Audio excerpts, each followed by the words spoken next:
Hey guys, in today's video, I'm going to preview the 2025 Australian Open men's quarterfinals. Let's start at the top with Sinner against de Minaur. An absolutely brutal matchup for de Minaur. He's 0-9 against Sinner. I remember the two matches at Davis Cup in 2024 and 2023 where de Minaur got demolished by Sinner, especially in 2023, only winning 3 games. De Minaur doesn't have the weapons to challenge Sinner, and if Sinner plays his normal game, he's able to blow de Minaur off the court. So I don't see much of a chance for de Minaur to even win a set. If he plays on the top of his game and if Sinner catches a bad day, maybe he can turn it into a 4-set match. Sinner was not feeling well in his match against Rune. He was shaking at the changeover. It is not clear what's going on with Sinner, but despite not feeling well, I still thought that Sinner took care of business against Rune.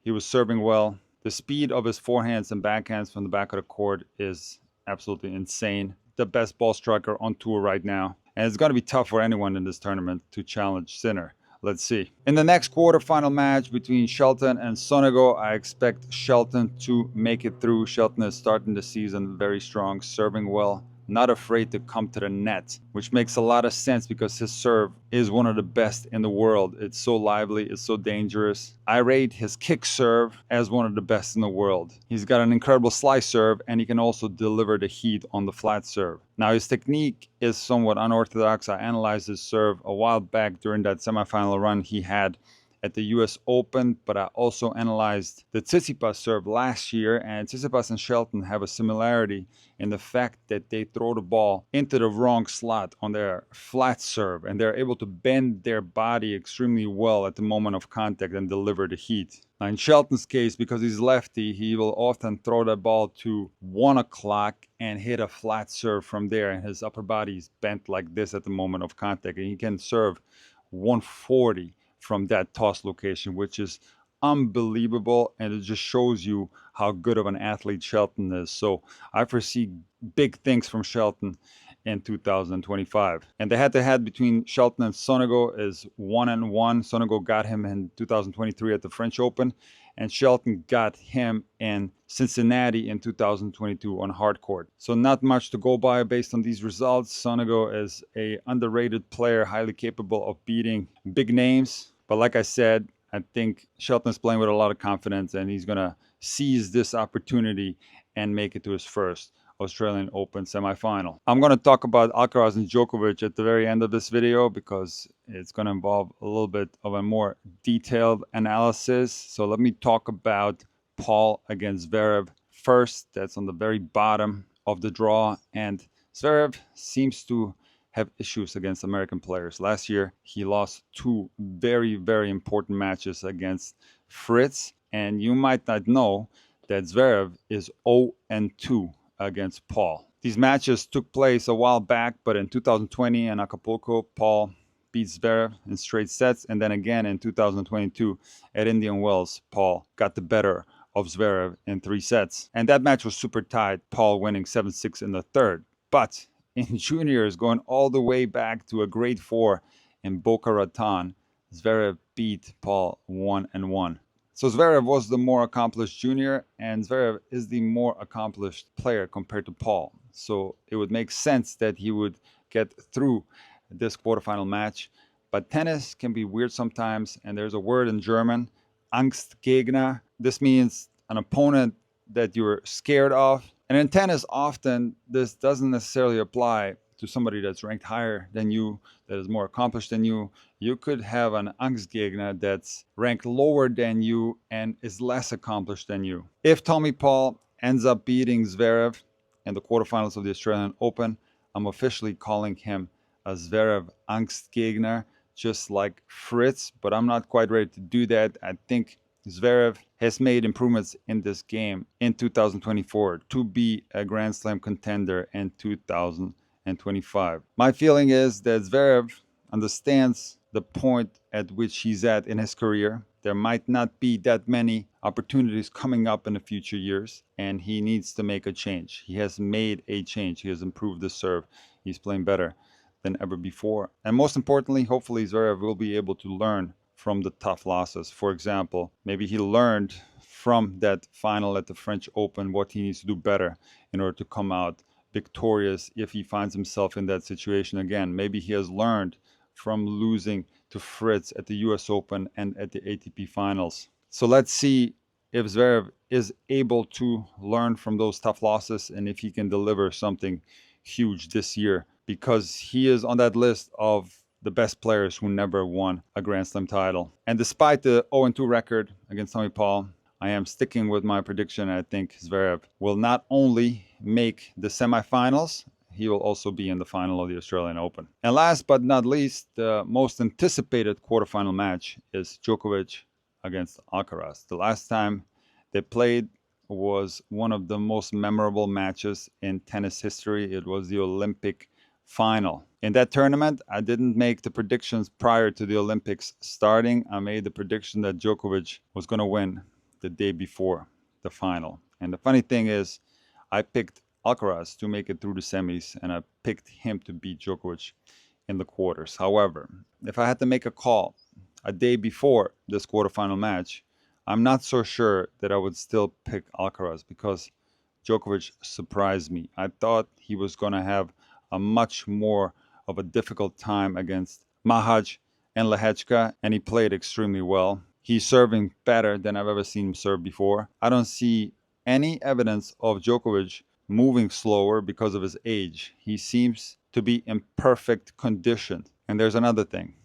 As you guys probably know, Djokovic was very upset with a Channel 9 commentator saying to a cheering Serbian crowd behind him that Novak is overrated, Novak is a has-been, and kick him out. And Novak, rightfully so, was very upset at this. And I feel for Alcaraz, because I think Novak is the best player in history to turn that type of negative energy against him into playing his best tennis. So before the tournament started, I had to take into account Djokovic's level in Brisbane, which was pretty good, but it wasn't anywhere near the top where he lost to Opelka. And it's for that reason that when I filled out my draw, I chose Alcaraz to beat Djokovic. But based on what I just said, I'm not so sure that Alcaraz is going to beat Djokovic. I think this match is very much a 50-50 match. It's going to be very difficult to predict who's going to come out victorious. In some of my preview videos for big matches, I will do a head-to-head analysis based on strengths and weaknesses. And let's take a look at my selections prior to the Wimbledon final, and let's see if things have changed. So I gave a check mark to both Alcaraz and Djokovic for the forehand, backhand, and the serve. I don't think anything has changed in that regard. And in fact, you can watch a couple of videos that I made showing you the improvements that both Djokovic and Alcaraz have undertaken on their serve, and both of them are serving better. Carlos Alcaraz's first serve percentage keeps rising in every match that he plays. However, in the match against Draper, Carlos did not have a good day on his second serve. He served 5 double faults, and he only won 36.8% of the points on his second serve. In the first round, he was at 66%. Second serve points won. In the second round, he was at 70%. And in the third round, he was at 57%. So going back to the strengths and weaknesses, before the Wimbledon final, I gave Novak Djokovic a slight edge on the return of serve, and I'm going to stick with that. Novak Djokovic is the second greatest returner of all time behind Agassi, in my opinion. I made a video on the top 5 returners of all time.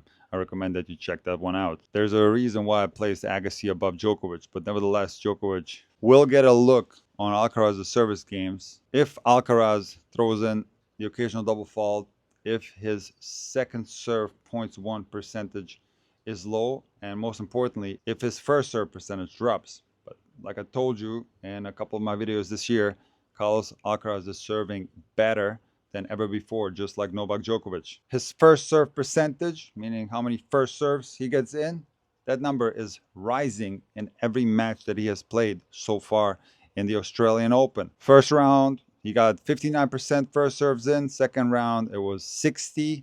Third round, it was 61. And in the fourth round against Draper, he got 67% of first serves in. He did lose his serve once against Draper, but he held serve through the entire match in both his second and third round. So if Carlos Alcaraz delivers those first serve numbers, if he improves his second serve numbers in the match against Djokovic, he's going to have his chances. Remember, in the Olympic final, when they play on clay, there were no breaks. And it was Alcaraz that had more chances to break the Djokovic serve. So I think if both guys serve well, this is going to be an absolute battle. And we might even see some tie breaks like we saw in the Olympic final. But if one of these guys catches an off day on the serve, the other player will be able to take advantage. Back to my head-to-head analysis prior to the Wimbledon final, I would agree with the rest of my selections. I still think that Carlos Alcaraz has a slight edge in the field department, even though Novak Djokovic has exceptional feel. But Carlos might be one of the greatest of all time at delivering drop shots, hitting lobs, and so on. Offense, again, slight edge to Alcaraz. I think he can play more aggressive than Novak, but it doesn't mean that Novak is not an aggressive player when he wants to be. So again, a slight edge even when it comes to offense between these two guys. Defense, pretty evenly matched. The biggest advantage for Djokovic and the reason why he won the Olympic final is his advantage in the consistency department. This is where Carlos Alcaraz falters against Djokovic. If he starts giving him some loose errors, in my opinion, Novak Djokovic is the most consistent player in the history of tennis. But having said that, Novak Djokovic has shown to produce a lot of errors as well when he turns up the heat a little bit too much in some of those matches against Sinner. So this could very well happen, but history has shown that Djokovic, when it matters the most, is like a wall. He doesn't miss. And Carlos Alcaraz, every now and then, can have matches where he makes more errors than it should be. So when it comes to consistency, I am going to give an edge to Djokovic. And lastly, movement. I don't really see an advantage for Alcaraz there, despite Djokovic being 37 years old. As I said before, I don't see any signs of a physical decline for Novak Djokovic. He came out in these Australian Open top fit, moving well. So to me, both guys are incredible movers. And the only question mark regarding Novak's movement is his age. And we're going to have to see this year or in the next few years whether there's a decline there. Right now, I don't see any signs of it. So again, if I had to choose a winner for this match right now, it would be very difficult to come up with reasons to pick one guy over the other. It's so 50-50 this one in these type of circumstances. I think Djokovic is very motivated. I think Carlos is motivated. I think both guys have improved their serve, which is going to be a huge factor. So it's very evenly matched. But I'll stick with my prediction prior to the tournament starting, and I'll just say Alcaraz will prevail in this one and make the semifinal.